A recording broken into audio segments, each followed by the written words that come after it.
Is TJ Hughes the next gem that the Colorado Avalanche has signed out of college hockey? On today's episode, we're breaking down the top NCAA free agent signings and guys that are still left on the board.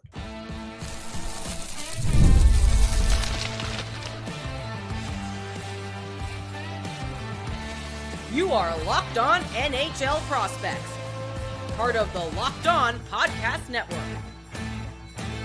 Your team every day. Hello, and welcome back to Locked On NHL Prospects, part of the Locked On Podcast Network, your team every day. On this show, we break down everything prospects related for you 5 days a week, Monday through Friday. I'm your host, Sebastian Hyde, and my co-host, as always, Kareem Ramadan. And on today's episode, we're going to be focusing on my neck of the woods, some players that I think I've watched a little bit more than Kareem here has, as we are looking at the NCAA and specifically at the free agents. And we're very much going to be basing a good chunk of this episode off of the NCAA free agent guide at Elite Prospects, which will be linked in the description down below. Go check that out if you haven't already. We go into quite a lot of detail on our top 40 to 50 college free agents, top 40 plus honorable mentions. And we have quite a few guys at this stage that have already signed either with NHL teams or with AHL teams. And we're going to be breaking down what they project as, what fans can expect from these players, as well as which high value options remain available on the board and could make your team's next gem acquisition in the coming weeks or months. So Kareem, nice to have you here again. We haven't posted in a little bit here now in the podcast, but we've been planning this episode for quite some time. And I know you did a little bit of research coming into it as well. Just curious for you, like what were some of your takeaways from just the qualities or value or upside with some of the players that you were looking at in this NCAA free agent class?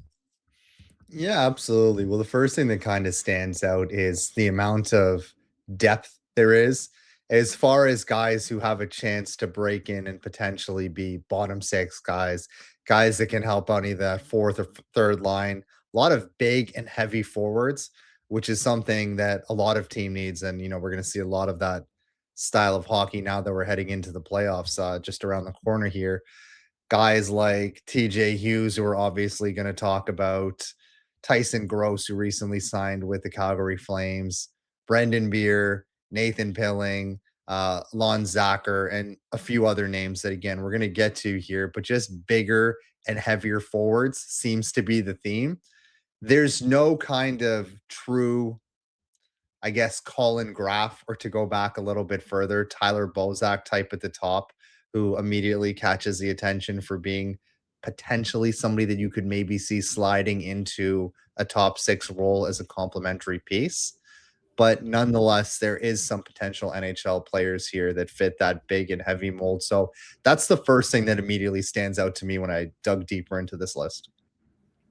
Absolutely. And of course, like the biggest name from this class and the player that we had ranked at number one at Elite Prospects among this crop of players is TJ Hughes, who just signed with the Colorado Avalanche a couple of days ago. But as you mentioned, Tyson Gross, he's not only just signed with the Calgary Flames, he already has 6 NHL games under his belt to date, with 1 goal, averaging about 10 minutes a night so far this season as just a pure fourth line center, which honestly might be the ceiling with this player. But getting a guy out of college that can step into your NHL lineup immediately and provide decent minutes, and yes, I know it comes with the asterisk of these are the Calgary Flames, and you could take a lot of players and they wouldn't necessarily be worse out of the gate, but still getting a 6'3" heavy shooting, high IQ right shot center, you can never have enough of those, even if they're playing in the bottom of your lineup. But we'll talk about Gross a little bit later.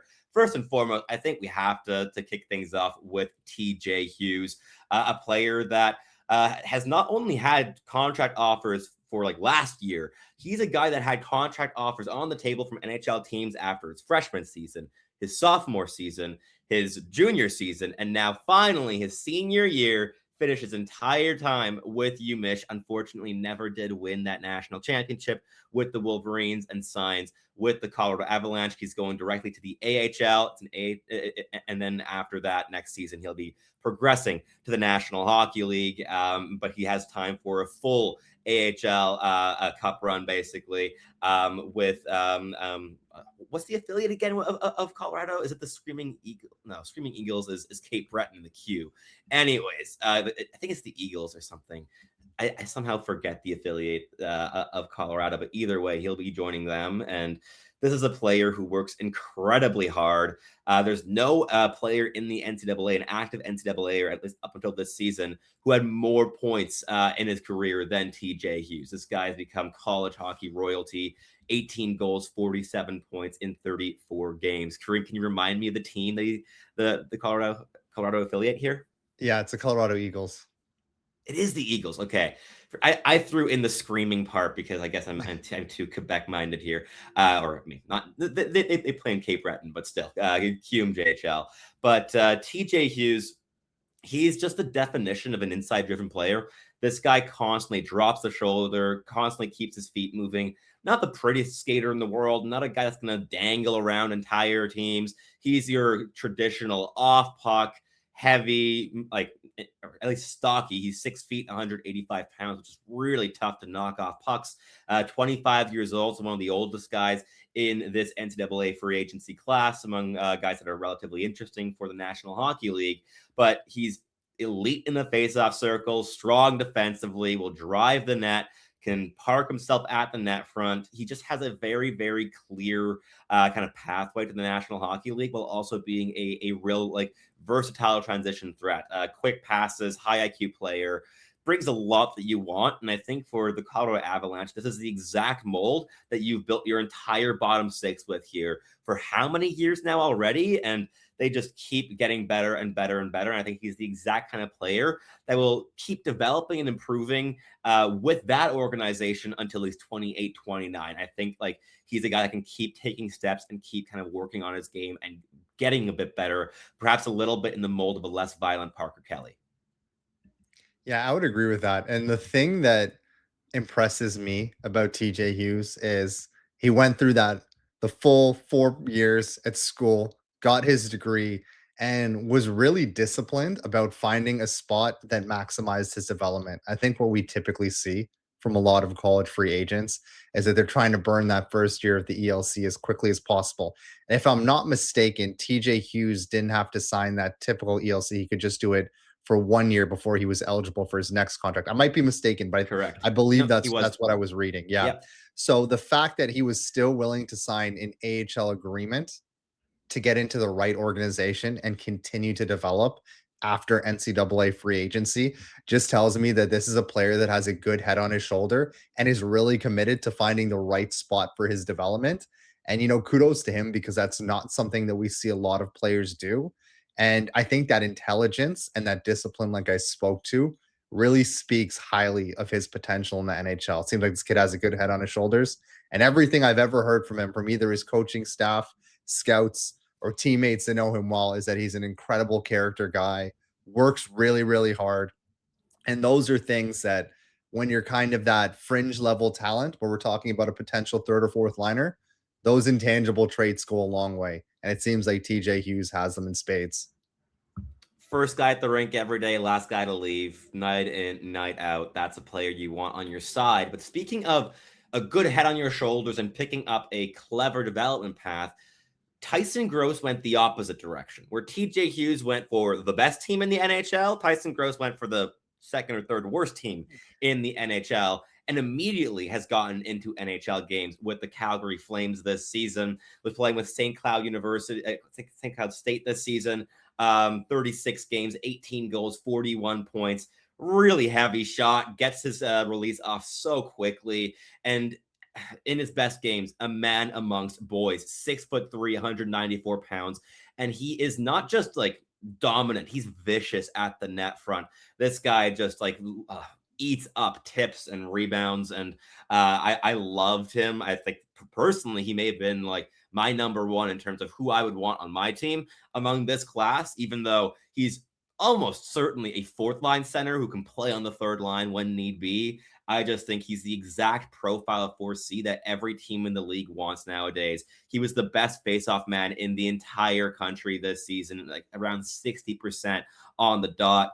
Not mechanically all that gifted as a skater, but a guy that can really get quite quickly from A to B, despite not having high end agility or perhaps some of those like smaller details in how he moves around the ice. But for a big guy, you don't really need him to be fancy on his feet, and he's not fancy, but he certainly is pretty quick going from blue line to blue line in a straight line. But he's just a no nonsense guy who, despite not being a good handler, he understands his limitations and he just keeps the puck moving. He doesn't have extended puck touches. You're not going to see him cycling around the offensive zone in possession. He's just going to beeline off puck to the net front, work really hard, make lives miserable down low, win puck battles, win faceoffs, and just be a possession beast in your bottom six. And I think it's understandable why he's already gotten into 6 NHL games so far in his young career directly after signing. But what were some of your takeaways from the couple shifts that you watched of him?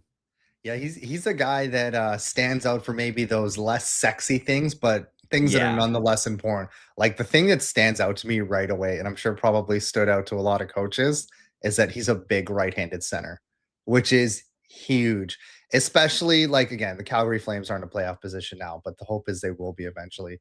And having a right-handed shot to throw into that mix to take important draws, because as you mentioned, he's already very, very proficient at draws, shows some really strong pro habits. That's something that I can't speak enough to how valuable it is. I know in the modern analytics era, we've maybe got a little bit away from the importance of faceoffs, but I can promise you teams still view that as a really important aspect. And that's something that Tyson Gross brings already.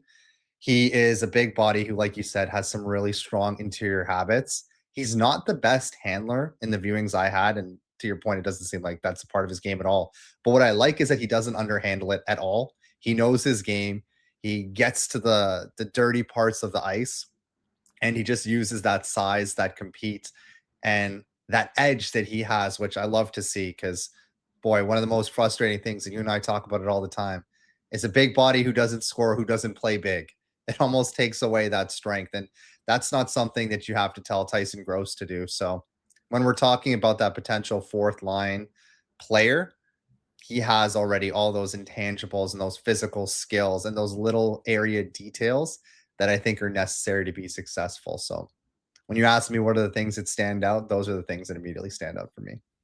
Absolutely. And just to kind of paint that picture on the face-off ability, he's played 6 games so far with the Flames. He's already taken 53 draws, so almost 10 draws per night, and he's at 51%. That is pretty impressive. Rookies, even rookies that dominate in the face-off circle at lower leagues, often do start in the NHL around that 45% mark and have to really incrementally work their way up to be over 50%. And small sample, obviously, to start here, but Gross is there already. But that does wrap things up here for the first segment. In the next one, we're going to talk about some Leafs guys that have been signed, as well as a potential gem landing in Dallas who may or may not be a brother of a certain Ritscovian who has had a breakout season this year. There's nothing like being in an NBA arena, the crowd, the energy, the moment. Getting tickets, though, that part hasn't always been so simple.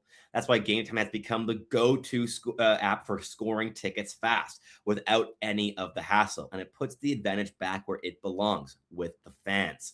All you have to do is pull up the Gametime app, pick an upcoming NBA game, and you can get tickets locked in within just a couple of minutes. Zone deals always stand out. You choose the section, Gametime picks the seats, and you save big. And also, at the last minute, you have some massive sales going up with NBA tickets showing up at such solid prices that you just can't find anywhere else. Everything just feels so quick, intuitive, and stress-free from start to finish.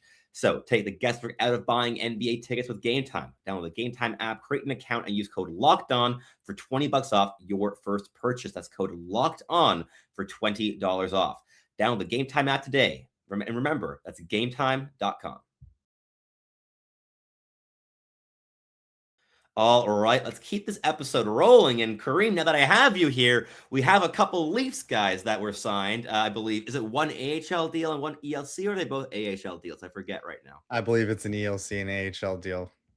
Exactly. And there's two very different players with very different profiles that landed in Toronto. Firstly, there's Brandon Buer, who I believe signed an ELC with the Leafs, who was our number 4 player in the free agent guide at Elite Prospects, a 6'2", 205-pound right shot winger who played with Union College this year, who played quite a bit better than most people expected coming into the season, putting up 19 goals and 35 points in 33 games. And this is a guy with a quick release, a really good skater, especially for a guy that you're signing out of college. This guy can really move. He picks up speed pretty quickly. There's an explosive first couple of steps with this guy.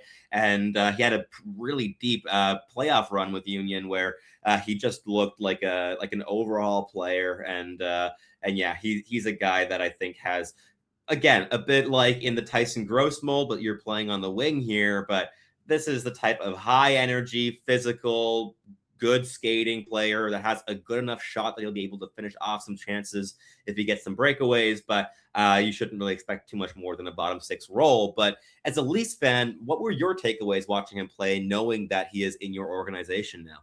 Yeah, well, first of all, I just quickly looked it up and it said Burr signed a 1-year deal and then joined the AHL immediately, in Borgesi 2-year. It doesn't say if it is an ELC, but the fact that it doesn't mention an AHL professional deal makes me lean towards probably an ELC for both of them. As to what my thoughts are, it's crazy how similar this guy is to Bobby McMahon. The size, the speed, the shot, the way he plays north-south.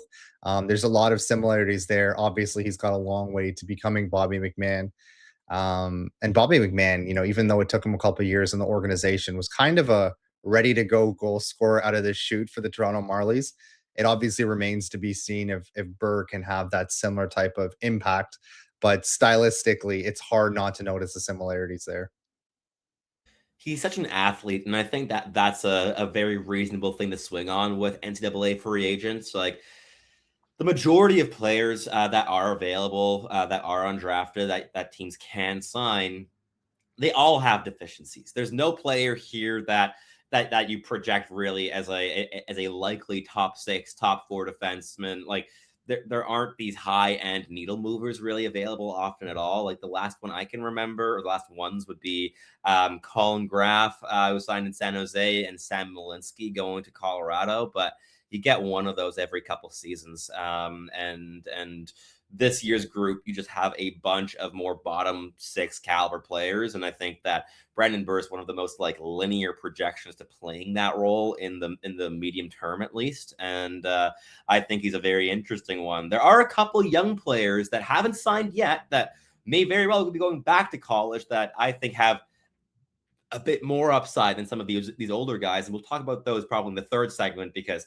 want to talk about the guys that signed here first and foremost. But guys like Nathan Pilling and Hank Cleaves are really, really interesting in terms of their tools and production. But to stay with the Leafs here, we've got to talk about Vinny Borgesi, a player that was the biggest minute muncher in college of now 2 years running. He played 28-11 a night last season. And this year he looked even better because he played less minutes at only 26.58 a night. A very, very, very small amount, certainly for a defenseman to play. But in 34 games with Northeastern, the 5'8" right shot defenseman put up 20 points. The points don't jump off the board. And yeah, as the size would convey, he can certainly get physically kind of just like taken out of the play. And that's an area he's going to have to get stronger on his base. This is why he needs some time in the AHL. But he's a fantastic skater, very strong passer in my viewings as well, with high-end hockey sense for, again, relative like 4 players in this grouping. I'm not saying he's going to be like the smartest player on the least when he makes that jump. But in terms of like AHL or NHL comparables, there's a guy that took a very big step this season that I think is quite similar in many ways that I've liked for quite some time as well. That's Nick Blankenburg, who kind of jumped around a little bit with the Columbus Blue Jackets, now settling, I believe, I want to say it's with the Nashville Predators this season. No, he's with Colorado now because he got dealt. The deadline, they made the trade, yeah. Exactly. And he's just been a solid kind of 6th, 7th defenseman there in Colorado. But I think that Borgesi is kind of like Borgesi is the kind of right shot version here of a guy like Blankenburg. But what have you liked in his game, and maybe what concerns do you have at being very close to the Toronto organization here too? Yeah, well, let's just start philosophically. That's obviously an area of need is offense from the back end. And that doesn't even necessarily just mean running a power play, but just getting the puck out, making clean passes, and providing speed in support of the forwards. That's really not something that we have outside of Morgan Riley. So, from a philosophical standpoint, I like that they're trying to add more of that. Now, that having been said, Vincent Borgesi has some pretty obvious drawbacks, as you mentioned. He's only 5'8", highly competitive player from what I've seen in the few shifts I've watched of him with the Toronto Marlies. But he does get knocked off of pucks. There is certainly going to be a introductory period for him in the AHL where he kind of gets his feet wet and gets acclimated to pro hockey, and that was evident in the shifts that I watched. But what I really like is, as you mentioned, is the speed. He seems to have some really strong passing ability and IQ and awareness for the players around him. And those two skills, I think, could potentially give him a shot. But as is the case with most of these players, we're probably going to need a couple years of sample before we can really speak to what their potential or fit is going to be like on the NHL. And I don't think this player is any different. He's not somebody I'm expecting to compete for a spot in camp next year, but potentially a year or two in the AHL. And let's see, maybe he's going to be a fit. If nothing else, he adds something to the Marlies organization that they don't have enough of, and that's speed and skill on the back end. 100%. And I think like beyond just like the offense, I think with Borghese, you get a guy that can just move the puck and move his feet. And that's already something that is lacking in the Toronto organization. So I think he's a good addition in that sense. And last guy I want to talk about here was our 15th ranked player among NCAA free agents at Elite Prospect, and that is Dylan Ritscovian, the younger brother of Justin, who really had his breakthrough season this year with the Dallas Stars, settling into a middle 6 role. And Dylan is, in so many ways, the same player. Like the comparables just keep kind of stretching out beyond just them being related. They play in very similar ways, and it's one of the reasons. And actually, I think we were too low on Dylan in our ranking here at Elite Prospects. He's already gotten into 10 games with the Texas Stars in the AHL this season. Does Dylan, and he has 5 points and 2 goals in that span already. And his older brother Justin, who is about 4 years older than him. 4 years older than him. 3 years older than him. Dylan's about to turn 22. Had 13 goals and 28 points in 80 games this season after going nearly a point a game with the Texas Stars last year. And I think that both of these are players with really high motors, really solid offensive IQ, and guys that just move the puck quickly, where pace is the name of the game, and defensive ability reigns supreme. And I think that those things combine for another player that it could be a really solid addition to the Dallas Stars main lineup in a couple seasons. I'm curious, did you watch any of him, or was he a bit off your radar here? Yeah, no, he's a guy I watched just because of the bloodlines that you talked about. Right away, I don't think he's as good of a passer as his brother. His That's brother, fair. I think in his last NCAA season, had over 30 assists. Pretty early on, the similarity between both of them is they were AHL ready pretty soon. Justin, I think in his first full AHL season was over 60 points, which is tremendously impressive. Dylan already Yeah, has, I think you said 5 points in what is that, 10 games in the AHL? 10 games. That's pretty impressive too, coming right out of college. I do think the older Yeah, brother's a better passer, but the similarities between the two are pretty obvious. They look the same yeah. size on the ice to me.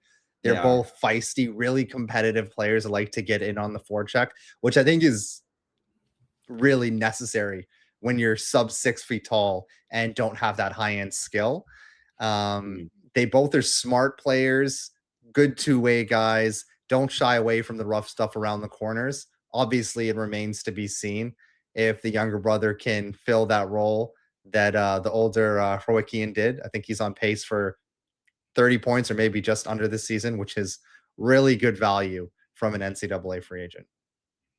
Totally, and also like Justin Rutskovian, he scored 3 points in his first 12 games right after signing his ELC. So the younger brother has a little bit of a bragging rights, at least in terms of having more points in the tail end of those first professional minutes. But that does wrap up this second segment. In the final one, we're going to be highlighting some players that have not been signed yet but remain available. So maybe your team can end up with these solid swings. But first, a quick message here from our sponsors at Locked On NHL Prospects.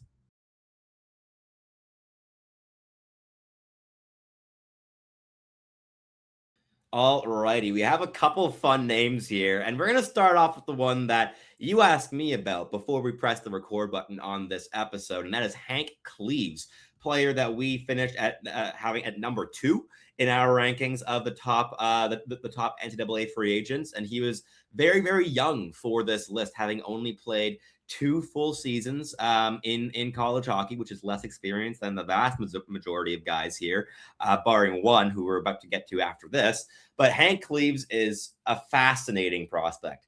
6'4" center, decent in the faceoff circle, 201 pounds, good skater, excellent passer, very physically engaged. He's a guy that can beat you with soft and hard skill and blend the two in a really, really nice way. His biggest or his brightest highlights this season were very much NHL caliber in terms of like you would think he was a drafted player and probably like a top 3 round drafted player in those sequences where he's just incredibly deceptive. He layers power elements in, like dropping the shoulder, bringing the puck to the crease while also being able to really just get like that perfect pass and like sell a shot, for instance, hook a pass, cross ice, cross seam, and just have it be right on the tape. I've seen him execute some crazy like lob passes from the defensive zone directly into the path of a streaking line mate, and he's a guy that can just beat you with his versatility, with his wingspan as well. He exploits that to hold the puck out of the reach of guys that are pursuing him. There's just a lot of power elements with this game, with his game, but he has not signed just yet. And I haven't heard anything just yet in terms of whether he's expected to return to college for another season. But he's a guy that I think a lot of NHL teams could use in terms of potential bottom sixers who bring that blend of size and power, but also a lot of skill, right? Yeah, when I was looking at the list and watching tape on all these guys, he was the one guy who kind of stood out where if you like wince a little bit, you can maybe dream on because of those passing skills that you talked about, which are not typical for a player of his size, 6'4", like you mentioned, competitive, interior driven. And I don't know why, but before I started watching him, I kind of just looked at his profile. I was expecting to see more of a slow-footed forward, but he can get up there when he's at top pace. So that's not a limitation either. And correct me if I'm wrong, but he's one of the he's about a year younger than some of the other guys that were signed, like TJ Hughes. So that speaks to their potentially even being He's more 3 upside. years younger than 3 years TJ. younger. Wow. Okay, my He's apologies. 22. Then yeah, TJ is 25. yeah. Wow. So you add those things together, and yeah, pretty exciting kid. Um, which makes you wonder if he's not signed already. Is it because he's privately let schools know that he intends on returning for another year? Which I think would be completely fair. Like he was a breakout star with Dartmouth this season. Dartmouth overperformed expectations and just got kind of bounced a bit earlier in the playoffs than they were hoping for because they came up against the Wisconsin team that ended up making a run all the way to the Frozen Four championships. And yeah, but yeah, they went all the way to the finals. But I still think that like Hank Cleaves would be a really high value addition for an NHL team out there, especially teams that are lower down the standings. I don't think he needs that much time before he can at least be a serviceable skill power guy in your bottom six. But there's another one who's even younger because he only has 1 year of college under his belt, and that is Nathan Pilling, another big center, 6'4", 209 pounds. And this guy's a bunch of fun. Very interesting kind of trajectory that he's taken here, where he was playing, I believe it was BCHL before making the jump to the University of St. Thomas. He played he's a full WHL player.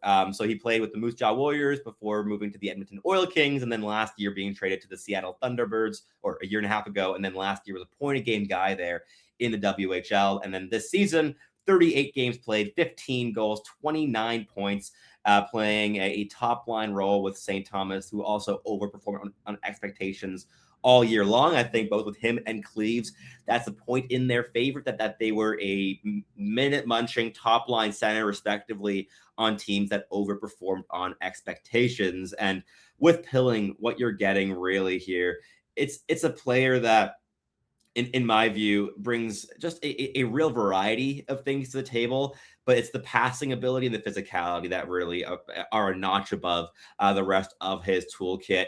He connected on the best passes I saw of any college free agent this season in terms of blending manipulation and just like being able to just hit the seam through 2, sometimes even 3 layers of defensive pressure and connecting just onto the tape of a teammate. That passing ability is something else with this guy, but the physicality is why I think NHL teams would take the risk of signing a very young player out of his freshman season in college hockey. He's only 21. He turns 22 in June. But I think he's a fascinating player. But what were some of your takeaways when you saw him, when you watched him play? Well, as Mike Babcock once famously said, he's big and he's 6'4" Monday through Sunday, right? So that's obviously the first thing that stands out to you, much like a lot of these players, is that he's just big. But what I really liked is that he's physical, like you said. It's more than just that he plays the body. It looks like he actively seeks out contact and enjoys the rough stuff a little bit more. So when I'm scouting players of that size who are maybe a little bit more limited in what they bring as far as skill and speed, and I do think skating is one limiting factor right now. You got to be able to play big and be able to play mean, and that's something that, at least in my viewings, is something he already has a strong understanding and perhaps more importantly, a strong willingness to do. And I think that makes him perhaps easier to project as either a fourth liner in the NHL or somebody that can really bring that presence in the AHL, which is still a very valuable skill set to an organization. It absolutely is. And the last player I want to highlight here, perhaps the most fun player of this entire list, and one that's ranked by far the lowest on our board from anyone that we had, but one that I'm sure we would rank significantly higher if we posted this today rather than a month and a half ago at Elite Prospects. And that is Johnny Hicks, the now national championship winning netminder of the Denver Pioneers, 5'11", undrafted, 20 years of age. He only turns 21 on September 11th. And he is, a small goaltender. The numbers are beyond absurd, though.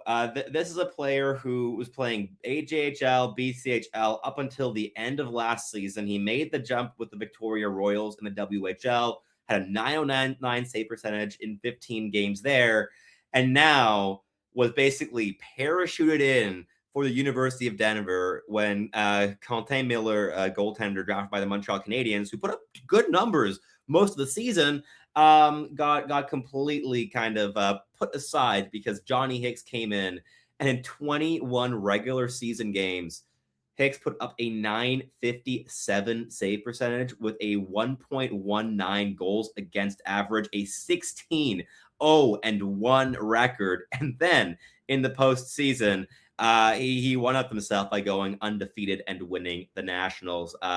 This guy wins, and he finds a way to win, and he does that through high-end skating, athleticism, tracking, and anticipation. All of those qualities are already NHL caliber, but he's small. He's not just like 5'11". He's 154 pounds. This is a tiny netminder, but if you don't take up that much space, but you still stop pucks doesn't matter. I know NHL teams are obsessed with their big netminders, but what's your impression of this goaltender? Because he's a unique case to say the least.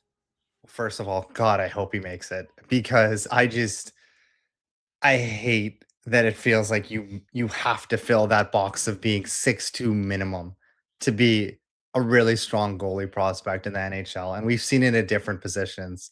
A guy like Lane Hudson, who, 5 years ago, we would have said, no way, it doesn't matter how skilled he is. You can't play on the blue line at that size. And certainly there's a number of forwards we can look to, but there haven't really been any at the goaltender position at sub 6 feet tall, at least that I can think of, that have been You say successful. Saros is generously listed at 6. Okay.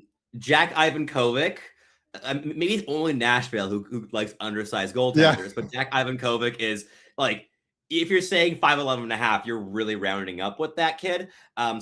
There are a couple, right? He's not entirely alone, but being 20 years of age, 5'11, but 154 pounds is also a slightness, right? It's not just being like not that tall. That being said, in terms of competitiveness, in terms of agility, in terms of skating mechanics, this guy is fantastic. And sure, I think his stance could use some tinkering. His timing at the post and his ability to seal the posts. At least last season was still a bit iffy. I think this year he looked fantastic, but also Denver has one of the best coached teams in college hockey. So goaltenders in general do look better in Denver than they do in other places, which you should take in mind. But that being said, winning all but one game and that one loss coming in overtime throughout his freshman campaign and flirting with a 960 save percentage is beyond stupid. And honestly, if I'm an NHL team, I'd be trying to get ahead of the pack and just trying to sign up to an AHL contract ASAP, basically, because there's NHL teams that have struggling net minding in the AHL. And look, worst case scenario, he becomes your ECHL starter and you can forget about it until his contract expires. But I think this is a player that is more than worth taking a swing on because goaltenders who dominate and who can win night in, night out like this are very rare to come by, especially against quality of competition as high end as you see in college, right? Yeah, I just hope he signs with an organization where there's no clear next guy coming up in goal because he's already facing the height challenge. And my fear with a guy like that is he goes to an organization where there's another guy who also has potential and is bigger, and they kind of just steal the crease based off of maybe not so much merit, but just preconceived conceptions about what does and doesn't work. So that's what I hope. Just go to an organization where you're going to get reps in the AHL. If it's at the ECHL to start, that's fine. But go somewhere where you're going to get opportunities at the AHL level. And just as a fan, I want to see, like, can this work? You talked about Jack Ivankovic. That's totally fair, but we don't know yet whether he works either. UC Saros is a great example. And he's a fun one because both of those guys, I think, are high-end skaters. UC Saros is probably the best skating goalie in the world. Obviously remains to be seen whether Johnny Hicks is that level, but certainly the NCAA level, that guy's skating looks unbelievable. It really does. And beyond everything else, he's my favorite story of this season in college hockey, just kind of coming out of nowhere mid-season and stepping in and being like, you know what? Nobody's scoring anymore and just shutting it. It's just really fun. And I mean, Denver, like they struggled a decent amount early in the season. They were flirting with like a 500 record, despite getting decent goaltending by an NHL drafted prospect. But then Hicks comes in and it's a completely new team. And yeah, like that is how you run a hockey team, in my opinion. Look at Denver, you can learn a lot. But that does wrap up the show here for us today. There's a lot more players that we weren't able to get to because we only have half an hour here. But if you do want to dig into the wide array of really interesting players, please do check out that article in the description down below. You do need an EP subscription in order to access it, but if you do, it is more than worth at least taking a cursory glance at. So go and check that out. And that does wrap up the show here for us today. If you're watching on YouTube, please do make sure to like, subscribe, leave us a comment down below. What are your thoughts on an NCAA free agent that your team signed, whether it be this season or in years past. I'd be very curious to hear. And if you're listening on your favorite podcasting platform, please do make sure to make us your first listen of the day. And for your second listen, go and check out Locked On NHL, where you can just never miss a beat of news in the NHL forever, basically. So as soon as perhaps a guy like Jack Ivankovic were to sign with the Nashville Predators, that is where you would hear it first. But that is it here for us today. Thank you so much for listening, and signing off from Locked On NHL Prospects. We'll catch you listening again very, very soon.